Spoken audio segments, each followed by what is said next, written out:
Good afternoon and happy Tuesday. Today is December 1st, which is also hashtag Giving Tuesday. We are the Illinois Science and Technology Institute, and we are so excited that you are here with us today to celebrate innovation. We are hosting our first ever virtual career fair to highlight the fact that innovation can happen anywhere by anyone. It is not confined to a laboratory, a classroom, or even an office, but it's about the people, taking risks, learning from their failures, and continuing to learn and grow. My name is Becky Goldberg. I'm a program manager with ISTI. And again, in honor of Giving Tuesday today, we are hoping to raise $12,500 to increase access to STEM opportunities for our students through school scholarships. If you're interested in donating to our mission, feel free to use the link that will be placed in the comments shortly to donate today. We have a raffle later on today for any donors interested. And with that, I am so excited to introduce Mike Fries from Argonne. Mike, I'm going to pull you on screen and let you introduce yourself a little bit more. Count you down. Awesome. Hey, Mike, how are you today? I'm doing good. Thank you for having me, Becky. Excellent. Well, we're so excited to learn a little bit more about what you do as an environmental safety and health coordinator. A lot of big words, and I'm sure there's a lot to unpack there. So with that, I'm going to turn it over to you so we can learn a little bit more. Awesome. Thank you very much, Becky. And once again, thank you to all of you for joining me this afternoon. Hopefully I can provide you some insight on what it is that I do and kind of elaborate on it and see if it piques your interest. So I do have a presentation that I will share with everybody just to make things easier. So once again, my name is Michael Fries. I'm an environmental safety and health coordinator. So basically what that job entails, and I'll go much further into this as we go on, is think of it pretty much as safety in the workplace. Hence the safety first banner that I included on my introduction that I thought was fitting, but it is simply basically catering to any safety or health concerns that are out in the workplace. So I'll cover more aspects on that, but that's my main role at Argonne National Laboratory. And I'll elaborate more on Argonne as well. But just for those who aren't familiar with Argonne, Argonne's located in Lamont, Illinois, about 25 miles southwest of downtown Chicago. So that's my current location of employment. Okay, I just wanted to give you a brief background on kind of where I came from and how I got to where I am presently today. So I was born and raised in Indianapolis, more on the south side of Indianapolis. And then from then on in Indianapolis, I chose to attend Purdue University. I kind of got introduced into Purdue through my family. My sister was already attending Purdue, and when I went to visit, I simply loved the campus, loved the atmosphere and whatnot. When I got to Purdue, not immediately, but eventually, I found my path in my degree in safety. So Purdue is a university that offered kind of what I became interested in and what I was looking for once it was introduced to me. It was the degree in occupational and environmental health sciences. So once again, as my role pointed out, this is basically just a more fancy way of saying occupational and environmental safety in the workplace. So when I say safety in the workplace, think of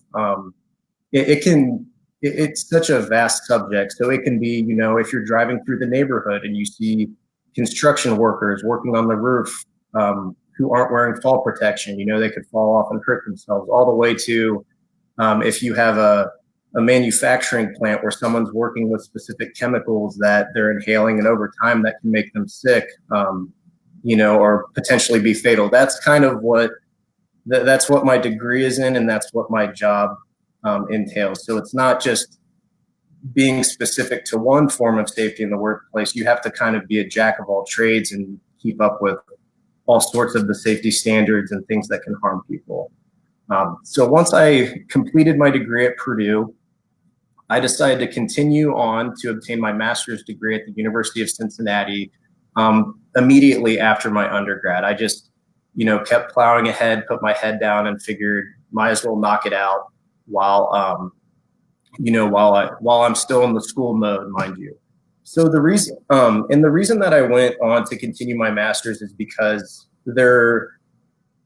in my field, I wanted to kind of more be specific in the chemical side of the safety aspect. So and University of Cincinnati offered that degree. So I I wanted to kind of learn more about that and have a degree in that as well. For my career, you do not have to have a master's degree in addition to a bachelor's degree. In fact, the majority of my classmates at Purdue, they hit the ground running right out of college and they started, working right away. They did not include their master's, and they're doing just fine right now. This was just more so something that I chose to do just in case it could help me down the road in the future. But it's not you have to have 2 degrees to be successful in this career. After I obtained my master's at the University of Cincinnati, I became a federal inspector for OSHA, the Occupational Safety and Health Administration in Austin, Texas, for about a year and a half. And for those of you who aren't familiar with OSHA, OSHA is basically the laws of the workplace. So, we have laws that us everyday citizens must abide by, but if you are an employer, you have to abide by certain rules and regulations in order to keep your workers safe. And these go into, things that, every simple everyday things. If you have an employee who's going to be up on a roof and that roof is, more than 6 feet off the ground, they have to be tied off. If you have, an employee working with hazardous chemicals, they need to have, the proper gloves, the proper safety goggles, the proper ventilation. So that's essentially what I did, was inspecting these workplaces, going in, making sure that they had the proper tools to be equipped so they could perform the job safely. Because believe it or not, there's actually thousands of fatalities each year in the United States due to workplace accidents. And this can be, and they range all over. So you can have, there's people electrocuted, there's people who, falls from elevated surfaces and things like that. So that's why OSHA is sort of a big deal in regards to inspecting those workplaces and making sure that everyone is safe. So after I served my time in OSHA for a year and a half, I decided to make my way back to the Midwest, and I accepted a job at Argonne National Laboratory, where I am currently the Environmental Safety and Health Coordinator for the X-Ray Science Division. I know that's a mouthful, and I'll kind of go into more detail in a bit on what we do, but essentially I'm basically on the other side of the coin now, making sure that we don't receive citations from OSHA and that we are keeping our employees safe. So rather than, handing out citations and telling other companies what we're doing wrong, I'm sort of the one at the forefront protecting our own employees from those injuries. So it's nice to be working in the same environment every single day, whereas OSHA, it was a lot of travel and it was a lot of different workplace environments, which was very neat. It was a vast range of experiences, from manufacturing plants all the way to workplace offices. I was able to see a lot of different safety scenarios and situations. Okay, so I touched on it a little bit earlier in regards to safety at Purdue, but as far as why I got into it, possibly a lot like some of you, I didn't know what I wanted to do when I was in high school, when I was in my last year. All I knew is that I had a passion for biology and science, and I knew I wanted to kind of stay in that field if I could, possibly the health field or something along those lines.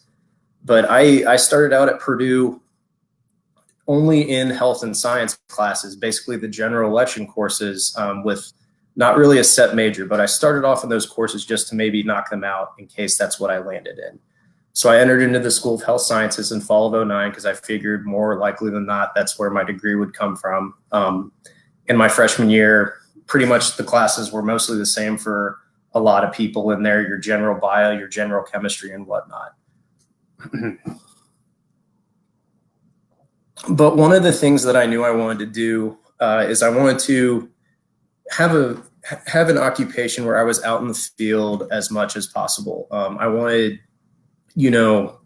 a diverse work environment in regards to seeing things different. I didn't want every day to be Groundhog's Day. I wanted it to be different. But as far as safety goes, the only relevance in regards to safety in the workplace that I've really heard of is OSHA, and I heard, yeah, and it was basically just the general, yeah, if there's a guy working on a roof who's not tied off, then they can drive by and give you a hefty fine. And I thought of it just as a place that really upset business owners for handing out citations for them not doing the right thing. I wasn't really familiar that different workplaces and big corporations had safety coordinators there to make sure of that. I kind of thought safety was just a common knowledge thing. But lo and behold, this whole new world of occupations was opened up to me.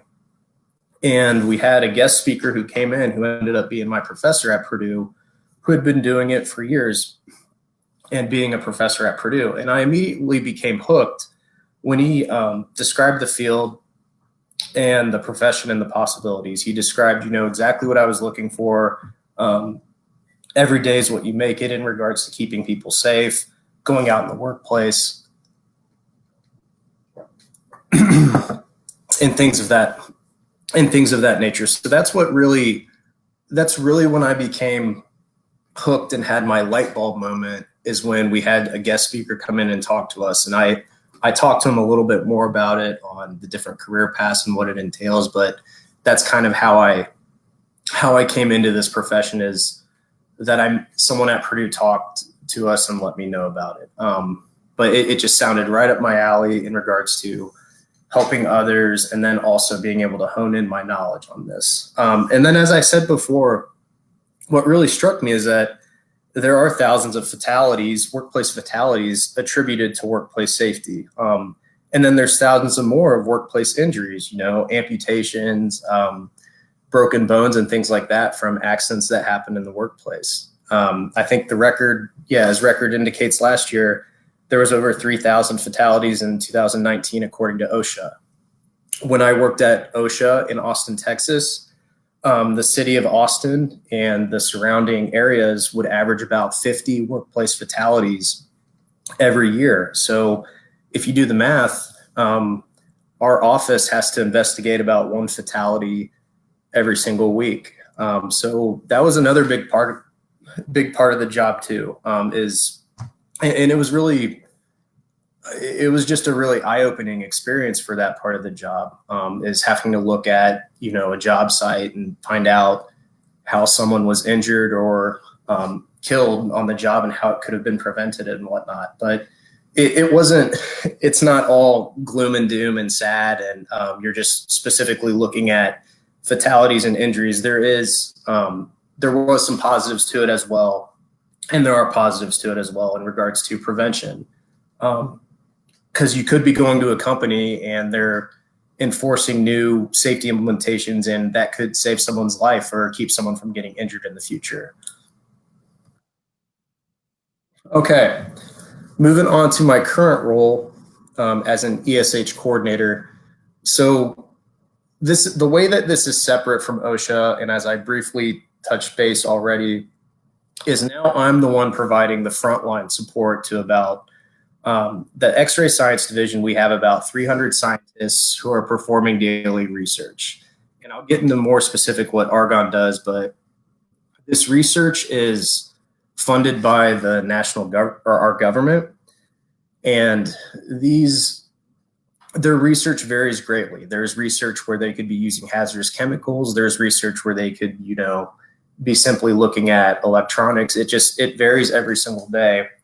So I'm the one who I'm their first point of contact for any safety concerns, whether they have concerns regarding, what training they need because they want to use this specific equipment, or they want to use a certain chemical, or they want to do a certain process. So it's a lot of response to what their questions are. And that's what's so great about this job, is that every day is the same. You never know what's going to happen. Like, a year ago, or a little bit more, I guess, we had no idea that a year from now we'd be working with safety procedures and modifying all of them to plan for a pandemic. We thought that was something from the 1900s or the bubonic plague and things like that. We had no idea that we'd have to, pretty much everything we do now, from opening a box to running an experiment, we have to have COVID controls in place. And I would have never guessed that that would happen when I first started this job. So there, you have to roll with the punches, and every day just is not the same. As I stated before, I'm assisting in all all safety and health related matters. This typically includes, hazard analysis is a big one. So pretty much any task that we do, as I talked about, you look at what could go wrong. So you say, okay, Bill, you want to put something up on the roof, or you need to correct something up on the roof. How are you going to get up there? How high is it? Could you fall? What protective equipment do you need to do this job? What tools are you using? Are you trained in this? And things of that nature. So you want to be able to identify the hazards, but then also correct them before they happen. We don't want to look at something after it happens. So I don't want to look at it after he falls off the roof. I want to be able to prevent him from doing that. So a lot of it is proactive as well.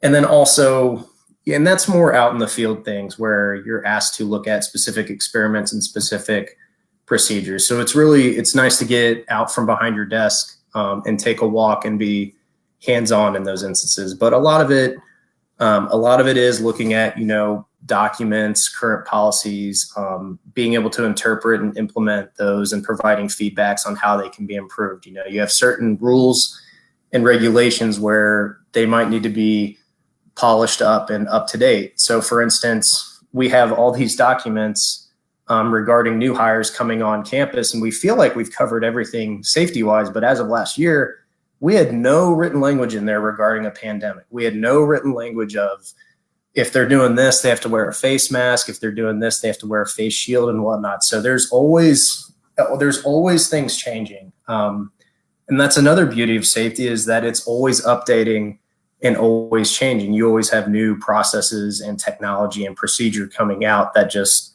can modify the workplace. Unfortunately, the second to last one, incident response and investigation, you are going to have things that happen.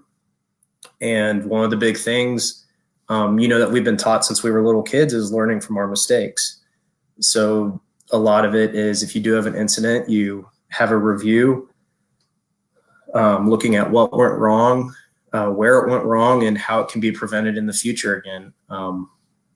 So that's a big part of it too. And then the last one I won't really touch base on is quality assurance. And that's more so just making sure that the tools and equipment we are using is proper quality and, couldn't hurt anyone down the line. So that's basically what my current role is now. I know it's a mouthful and there's a lot going on, but I'll try to get into the more nitty gritty when I cover the day-to-day activities.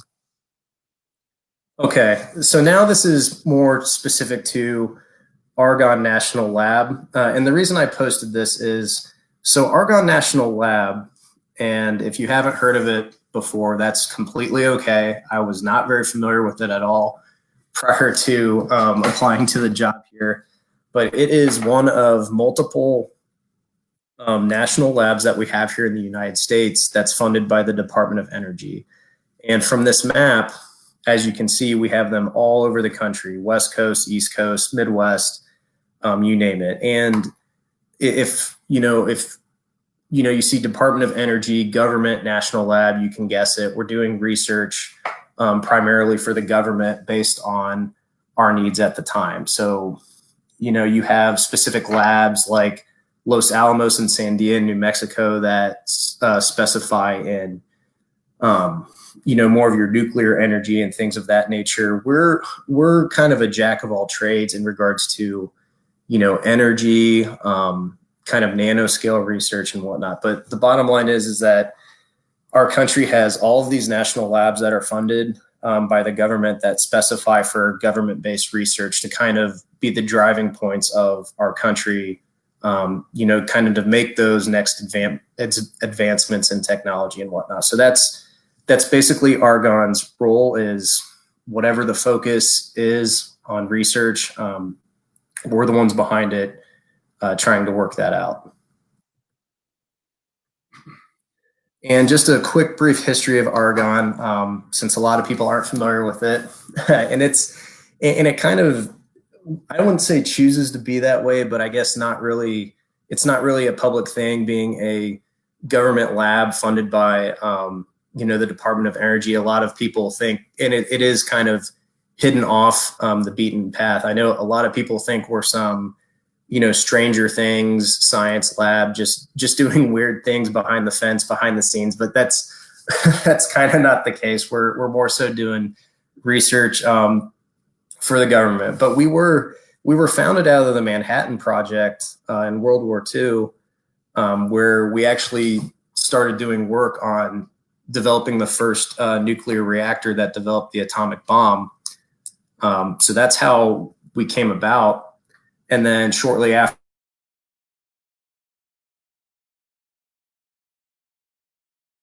operated by the University of Chicago. And as you can see from the different timetables, and as I mentioned before, our research varies and tries to change with the times. So, from 1942 through the Cold War, it's all nuclear research, nukes, atomic bombs, things like that. That was the flavor of decades, and that was the fear of decades for the world.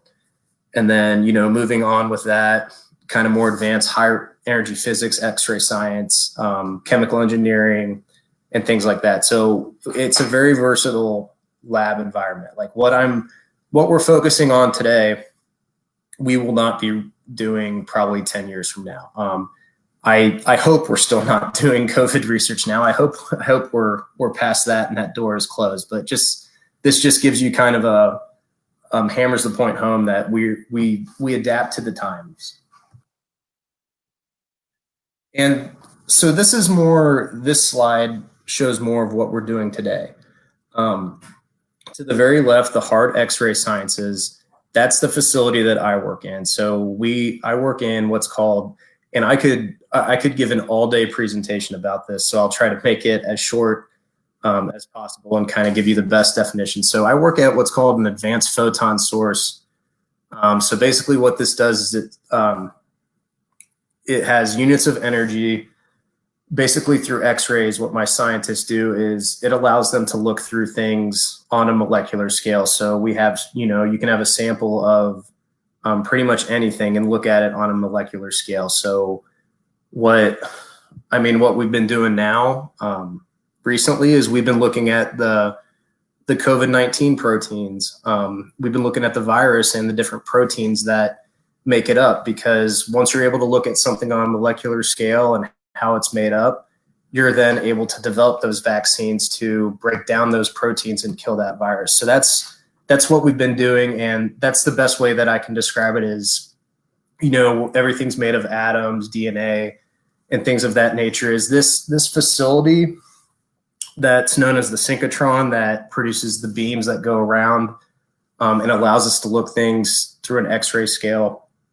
It allows us to look at things on a much smaller scale. So that's kind of the shortest way I can describe it, but it's a lot of, there's a lot of moving parts in it in regards to that machinery and those experiments and the scientists. But that's where I work at. Some other different things that Argonne does is advanced computing, making supercomputers, ultra fast computers, chemistry such as catalysts, quantum physics, and then of course energy, innovative materials of energy. And then I think they look at the universe as well, but those are different parts of the lab. Okay, going back to kind of my day-to-day experience and my role. In normal times, I'm typically on site every single day. Now, with the pandemic and since March, I've been on site every other week. So I've been on for an entire week and then off for an entire week. And the reason that we're doing that is there's other safety coordinators that work in my building. And so when I'm, working remotely, they're on site and things like that. So we kind of adjust the on-site work, and then we're all working from home, trying to answer questions as best as we can, communicate as best as we can for when we do go on site. So when I'm on site now, it's a lot busier than before because I'm usually taking on the tasks of other safety coordinators too, who are told to work from home that week. Because, when you're on site, being a safety person and watching specific tasks, it's a lot different than, communicating via email at home. But in a normal day, because we will get back to normal one day, a typical day for me includes, walking down certain areas and performing safety inspections. And one of the great things about my job is that it's more open and it's more friendly than when I was an OSHA inspector. So you think of safety, and a lot of it thinks as just telling people what to do and people being afraid and getting in trouble. That's not the case at my job. We've tried very hard to build open relationships with the personnel there so that you have that trust, so that they do come to you with safety problems and issues, and they're not afraid of being reprimanded. We don't do that at Argonne, but there's no problem with safety inspecting various areas to ensure people are working safely, see if they have any questions. A lot of it and then the next bullet with our facility, there's so many moving parts. So there's always upgrades, always construction going on. And a lot of that entails, design reviews with future projects and construction. And these are things as simple as, are the hallways sufficient enough? Do they have escape routes wherever they're designing? Do they have, sprinklers in the room that they're designing? Things like that. So a lot of it is reviewing those aspects as well. And then the third one, implementation and modifying current safety protocols for improvement. We had a lot of people for our new implementations and our new procedures that required people to wear face masks or face shields when they were performing work. We had people push back on that and weren't necessarily happy with that. You have people who will combat it and disagree. So a lot of that is being able to build that rapport and that communication and explain people, why things are the way they are. It's not good to just create safety rules just because you can. You have to be able to explain to people why you're doing things the way that they are, because, a lot of people will see it as an obstacle. And that's one of the things that's big about my job too, is communication. As I said before, hazard analysis regarding future experiments and work processes is a big one. I get, at least 1 or 2 emails a day. Hey, Mike, we have someone coming in next month who wants to use hydrofluoric acid. What do we need to do? Can we do it? Etc. So it's a lot of research and a lot of communication with that as well. But all in all, bottom point, I'm the immediate point of contact for all 300 personnel in the division. It's usually answering questions, concerns, and reviews. And when that's not going on, it's looking at previous procedures that we have and how we can modify those and improve those. But that's a typical day at Argonne. Of course, it's subject to change based on what happens and what's coming down the pipe. But that's the best way I can describe it. Okay, so going into some more in regards to the overall career and the benefits of being a safety coordinator or OSHA inspector or getting into this field is, as I've touched on before, every day in the workplace is different. You have professions where you sit at your desk and it just seems like every day is the same. Every day, I honestly can say, is completely different. You don't know what issues will take place that day. You could have an acid spill first thing in the morning. You could have something that happens right when you're leaving at night. It's really unpredictable. And hopefully, when you get to that point, you do create policies and procedures and trust in a safety culture where, those are less frequent, but accidents do happen. Sometimes you need new procedures, and of course, my main one this year, every day being in the workplace being different, is the pandemic. You have COVID-19. So there's no way knowing what's going to come about. One of the things that I love, if not, it's my favorite thing, is assisting others and helping them conduct their work in a safe manner. My goal as a safety coordinator at Argonne is that everyone drives through the exit gate safely at night, that everyone leaves the workplace unharmed.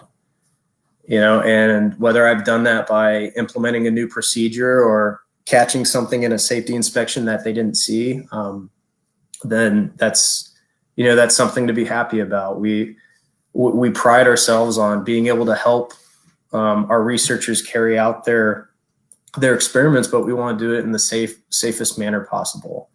And we want them to leave the workplace safety, because, the workplace is not where, if you get hurt, it should not be at the workplace. You're dedicating your time, you're sacrificing for this entity, and you do not want to, you don't want to get hurt there. And we're going to do all we can to prevent that from happening.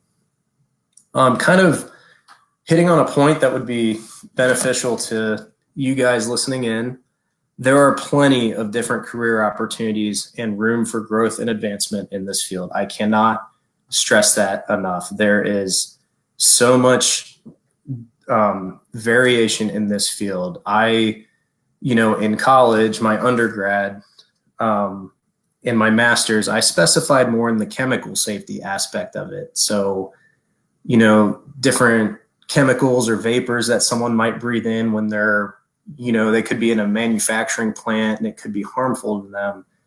That's kind of what I specialized in, and that's called industrial hygiene. That's what that field is, where you basically take samples of what people are breathing in, exposure to noise, things of that nature. But as of now, as a whole, I'm more of kind of, as I said before, the point of contact to make sure that these people are working safely. And it kind of dips my toe into a bunch of different fields. It could be noise. Someone's complaining about noise. It could be chemicals, but it can also be, they're not comfortable with a certain task that they're doing, or they're having trouble completing this training and whatnot. So it kind of gives me the more interpersonal experience. But the bottom line is, what you major in college, especially in this field, you are not pigeonholed to that certain degree, if that makes sense. So if you major in,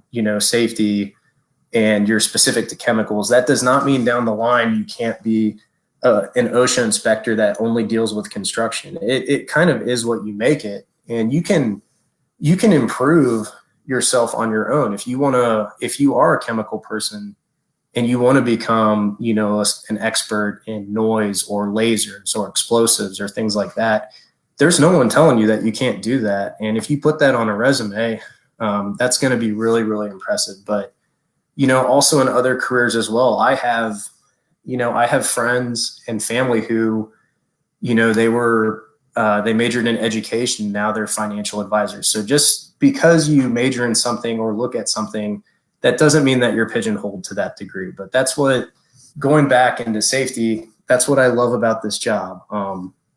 You can be a regulator for OSHA, or you can be a safety coordinator at a prominent company. You can work at a SpaceX or a Tesla or something like that, or an Argonne. But if you want to be, a federal inspector, then that's fine too. And then my bottom one, another great thing about this job is the job security.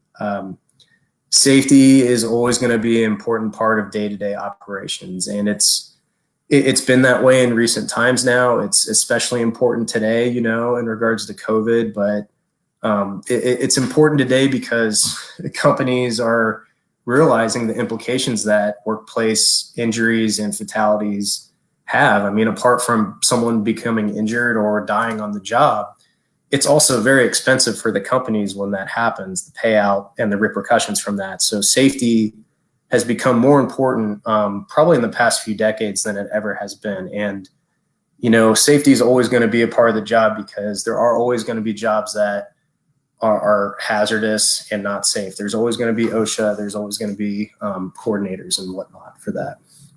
So that's another benefit as well.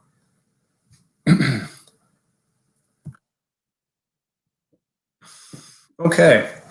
Some of these I've touched on a little bit, but I'll go in a little more. And these aren't only just applicable for safety. These are applicable to probably pretty much every job that you'll have. But just kind of relating to my job, since that's what I'm touching on here, is the number one thing, and this came to the forefront this year, is communication. Especially with COVID and people not being on site all the time, you have to constantly be in touch with your personnel. You have to not only establish that rapport and build those relationships, but you need to be in the loop of their day-to-day activities. That's, you don't need to be overbearing, but, it is good to check in on people, see how they're doing, any big plans coming up in regards to work, any specific processes, because from what I've learned from my experience is when you get out of touch with those people and you're unaware of what they're doing, that's when accidents can occur, because there's something that they could be doing that they overlooked, they didn't think about, that, maybe if you reviewed it and they kept you in the loop, then it could have been avoided. But now more than ever, I touch base with my group leaders, supervisors, things like that. What's going on this week for you guys? Any issues and whatnot? Are you doing okay? So communication is number one. And you also need to keep that constant communication so you keep those relationships going. People like to feel, they want to feel like they're being looked after. And when they have that relationship, there's more so trust. And they're more so likely to come to you for things, that rather than if they feel like you're being standoffish and not really open or not really warm to them in a personal aspect. Second, this goes along with not only safety, but in regards to life in general and any job, is you want to be proactive.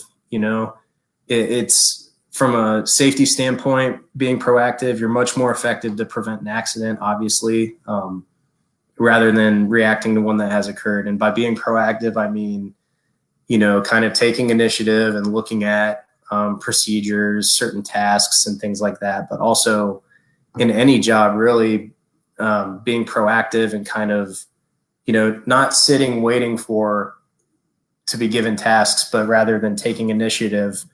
That's how you stand out, and that's how you become noticed. My third point, keeping up with the different safety standards and new processes. There's new tools and equipment being used in facilities every single year. This year, I had scientists come to me saying that they want to implement robots more. I know robots aren't relatively brand new, but in regards to the way that they want to use them to basically grab samples and do things on their own, that is relatively new. So with that comes new hazards. How can this piece of equipment hurt my employees? How can we safeguard it? How can we make it all become cohesive and work together? That's a big thing too. And that goes with any field, is keeping up with the changes and whatnot. And then finally, I'm sure everyone's heard this one before from our parents or employers or whatever, our teachers, is time management.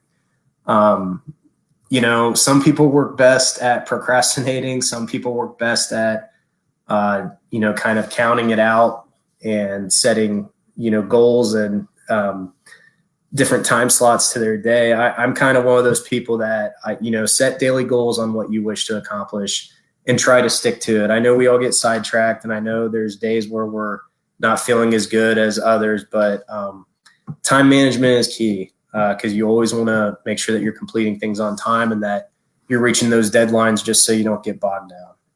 Probably applicable to school right now for you guys too.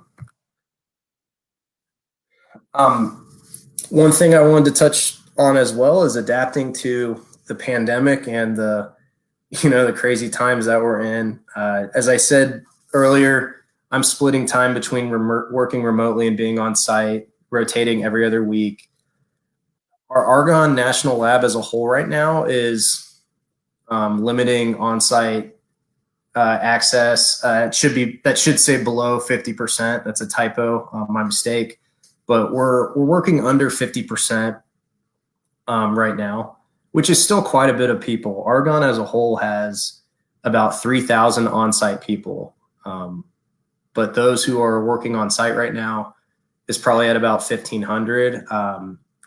And usually that's work that they're able to do either by themselves or with one other person where social distancing is able to be maintained. But in regards to adapting to the pandemic, it took us quite a bit of time. We essentially only had, our essential employees working on site for about a month until we were able to set the protocols in place that we knew would be able to protect everyone. And this took some doing. We had to, list out controls such as social distancing when people were on site, protective equipment that people would need. We have every break room stocked with, hand sanitizer, alcohol wipes, and things like that. And also, there are different rules now. If you're on site pretty much any time besides being in your office with a closed door, you have to have a face covering on. So that was a modification as well, but it has been adjustment. There's certain people that haven't been on site since March when this whole thing came about. So mostly we're only allowing people on site who are absolutely required. When I say that we're working at 50%, that's not every single day. That's just people who are allowed on site occasionally. Like I'm in that 50% working once every other week, but there's, our admins and, some other people in like HR departments, they haven't been on site at all. And then as I stated before, we had to increase in communication a lot. We had to touch base more for activities because I'm not able to walk by certain areas every single day. So, if there's an area that I haven't walked by in a week, in that week, there could be people on site who decided to build something or work on something that I had no idea about that could have been particularly hazardous. So once again, the communication has been just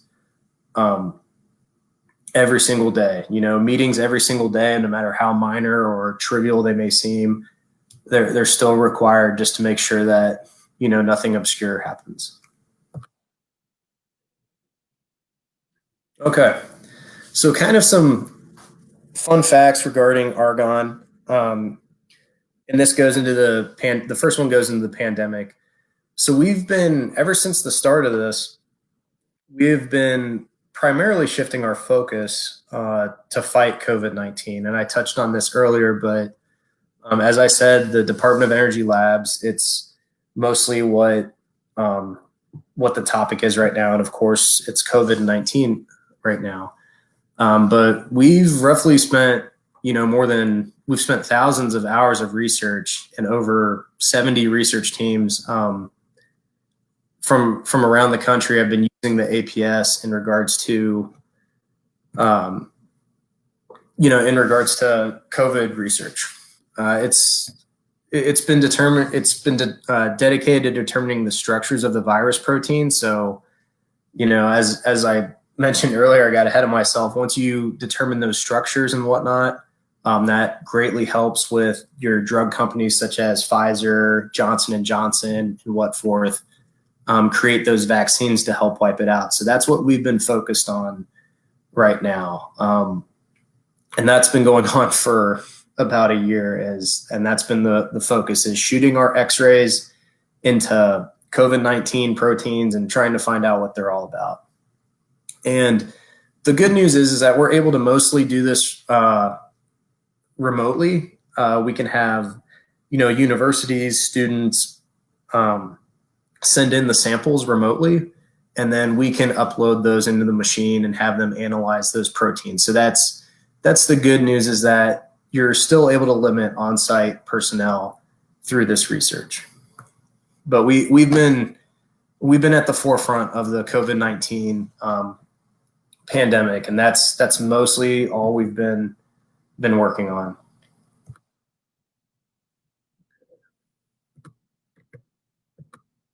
All right.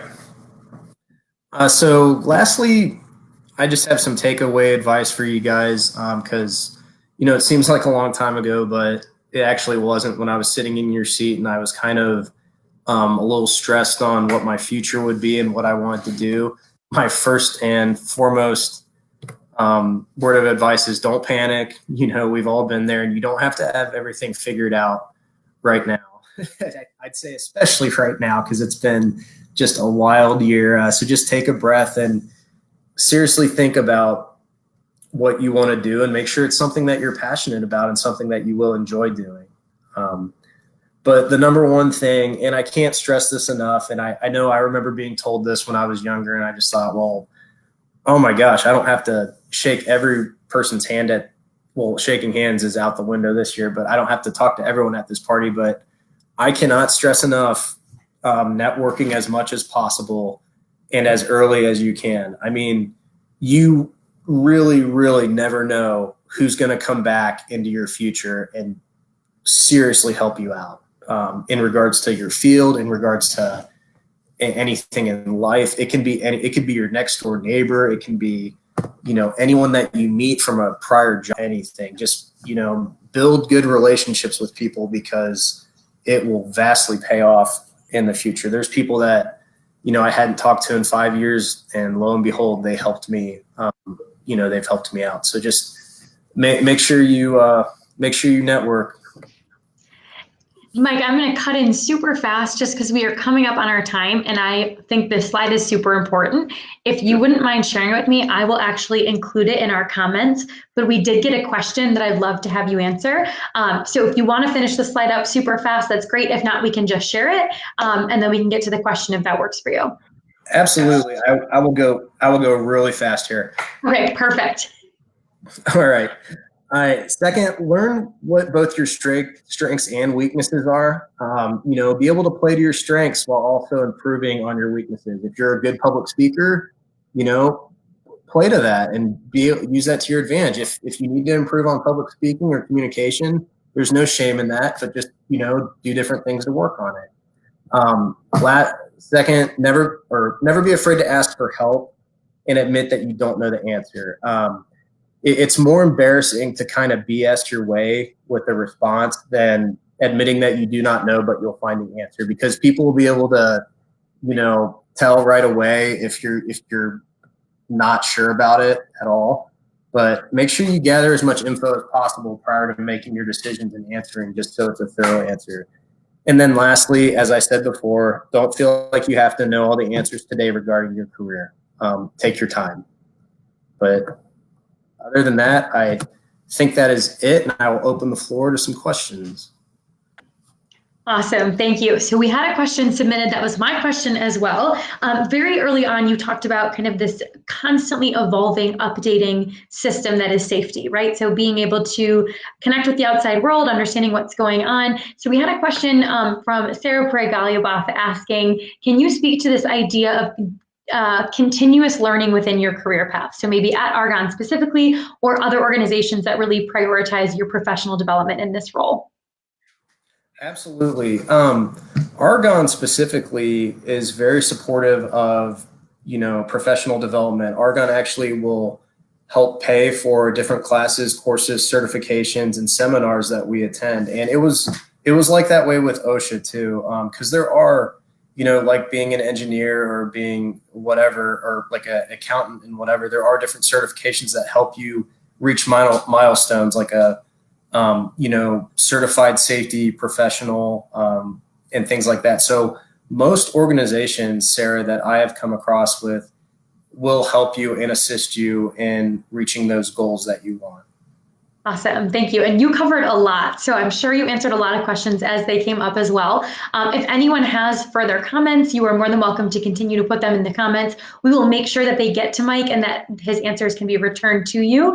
Other than that, I just want to tie in something as well. Mike, I heard you say when you started working for Argonne, you were not super familiar with it, which is a common narrative that we hear from our students when they're paired with new corporate partners or they meet their mentors and they haven't heard of the organization. And that's really what our mission is to really create that familiarization, to have that exposure piece. So I just wanted to call out some of our donors while you were speaking, Susan Baranoff, Bruce Maybe, and Gail Rose.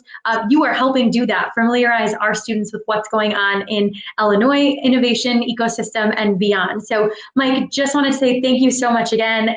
For our viewers, if you have comments, please continue to put those in. Otherwise, tune back in about 10 minutes to hear from our next virtual career fair speaker. And again, Mike, thank you so much. Anytime. Thank you very much.